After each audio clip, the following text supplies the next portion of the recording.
Hello everyone, it's Maki here. Today, let's take a look at the directing style of Yoshiyuki Tomino and analyze it together. We will also explore the views of Japanese critic Toshio Okada. He originally worked in animation production. He was involved in Tomino's work, including the original 0079. An especially important point is that he is credited with creating the concept of the cycle frames seen in Shaw's counterattack.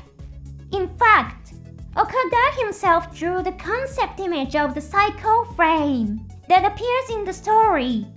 He later went on to found a company called Gainax. This is the studio famous for the Evangelion series.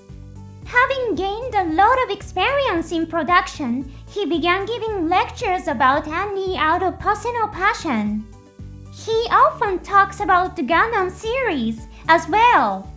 Today, we will use his lectures as a basis to analyze Tomino's directing style. I think this will give you some great insights into the Gundam series too. If you enjoy this kind of content, please consider supporting my channel by joining the 99-cent monthly membership. As a thank you, you'll receive a name badge and special comment stamps. Alright, let's begin the analysis. Miharu Ratokie is a character who appears in the original 0079 series. Although she is a civilian, she cooperates with the Zeon forces to support her younger siblings. As the story progresses, she infiltrates the warship White Base. Pretending to be a stowaway, she gathers information. However, while aboard the White Base, she discovers that there are children on board. Miharu realizes that it is wrong for only her siblings to survive while other children die. Consequently, she resists the Zeon attack.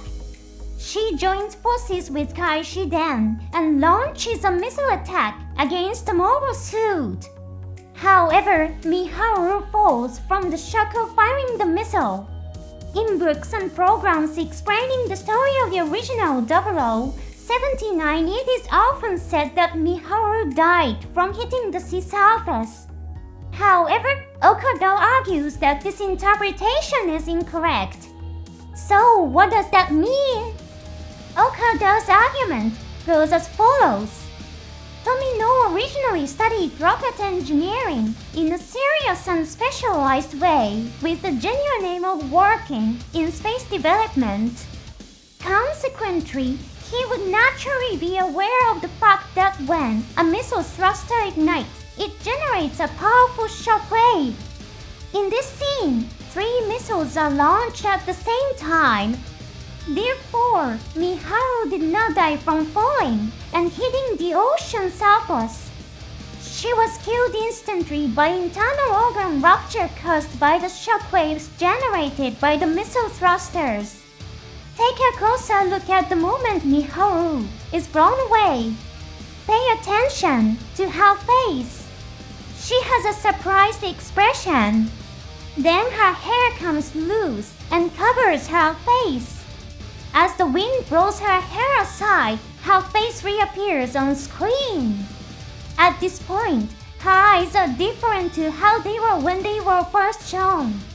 Okada interprets this as an attempt to depict the condition of dilated pupils after death through animation.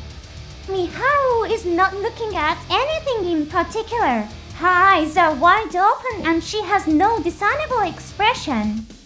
Her gaze is unfocused. She is in a state of unconsciousness. This suggests that she has already died. That is Okada's interpretation. It is important to remember that this is only his personal interpretation. However, it is worth noting that Miharu's face is drawn differently before and after her hair covers it. Tomino is well known for using techniques that reduce the workload of animators. He often used scenes that had already been created for other parts of the animation. This method is commonly known as banking in many anime productions. However, despite holding this philosophy, Tomino intentionally increased the animator's workload to depict the change in Miharu's face. This makes it an especially meaningful point to consider. It is also important to note that Tomino studied rocket engineering. He has mentioned this fact many times in his own writings. Even in the original 0079, the backward-firing exhaust gases of a bazooka are depicted with great care. Okada also highlights the fact that 3 missiles were fired. He even suggests that if there had only been 1 missile, she might have survived.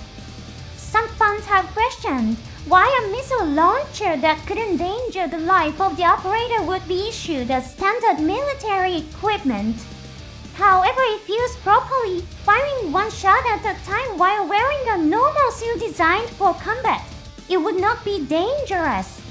However, it is possible that the real cause of the tragedy was that Miharu, being an amateur, fired 3 missiles at the same time.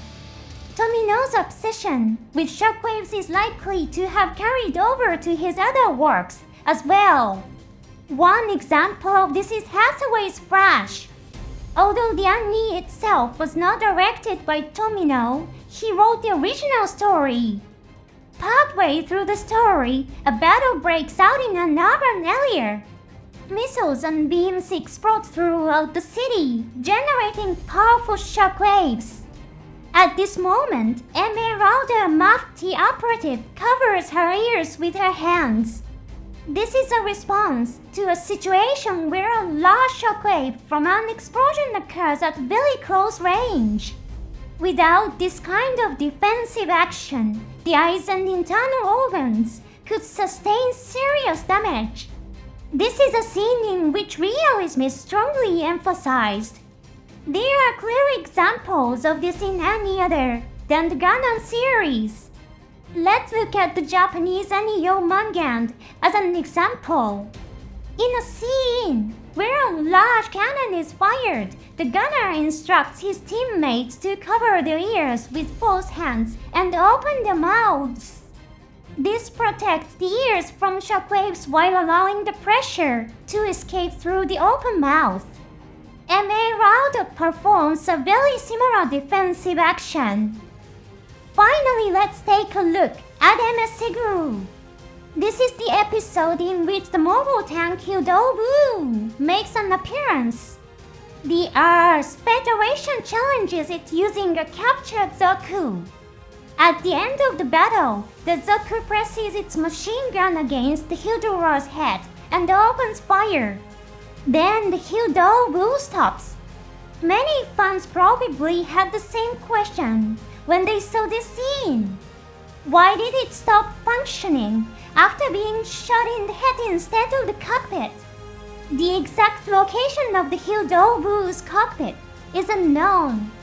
If it follows the mobile suit standards, it would likely be in the torso.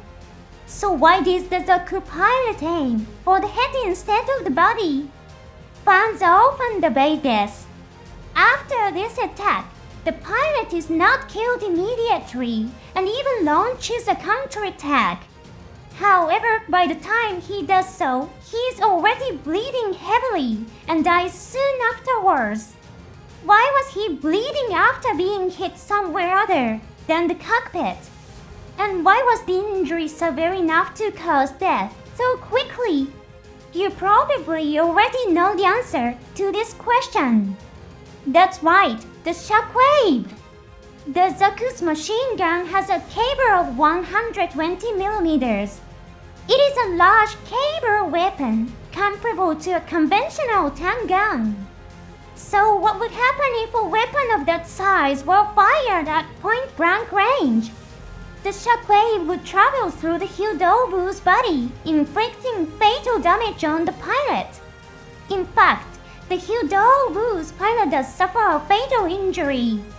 The Federation pilot carried out this attack by exploiting the physical phenomenon.